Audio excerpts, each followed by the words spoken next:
Governor house Peshawar में public day का बाकायदा आगाज हो गया। गवर्नर हाउस पेशावर में शहरियों की आमद का सिलसिला जारी है। गवर्नर खैबर पख्तूनख्वा शहरियों के मसाइल और शिकायत सुनने के लिए मौजूद हैं। मजीद जानते हैं डॉन न्यूज के नुमाइंदे अब्दुल हकीम मोमन से। जी अब्दुल हकीम, अपडेट कीजिएगा। अब्दुल हकीम से राब्ता करने की कोशिश करेंगे, आपको अपडेट करें। गवर्नर हाउस पेशावर में पब्लिक डे का बाकायदा आगाज हो गया है। गवर्नर हाउस पेशावर में शहरियों की आमद का सिलसिला जारी है। गवर्नर खैबर पख्तूनख्वा शहरियों के मसाइल और शिकायत सुनने के लिए मौजूद हैं। मजीद जानते हैं डॉन न्यूज के नुमाइंदे अब्दुल हकीम मोमन से। जी अब्दुल हकीम, अपडेट कीजिएगा।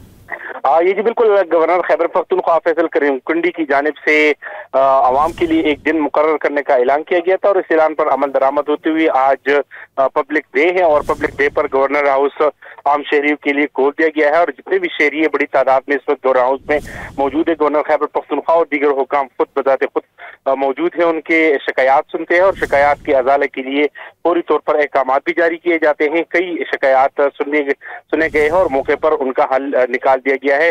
गवर्नर खैबर पख्तूनख्वा ने ये ऐलान किया था कि हर 10 दिन बाद एक दिन आम लोगों के शहरियों के लिए जो है मुकर्रर किया जाएगा और हर 10 दिन के बाद एक दिन आम शहरी गवर्नर हाउस आएंगे और अपनी शिकायत के अजाला के लिए शिकायत दर्ज करेंगे और उस अजाले के लिए जो मुतल्लिक़ हुकाम है उसी वक्त अहकाम उनके लिए जारी किए जाएंगे। जी अब्दुल हकीम मोहम्मद अपडेट कर रहे थे, आपका बहुत शुक्रिया।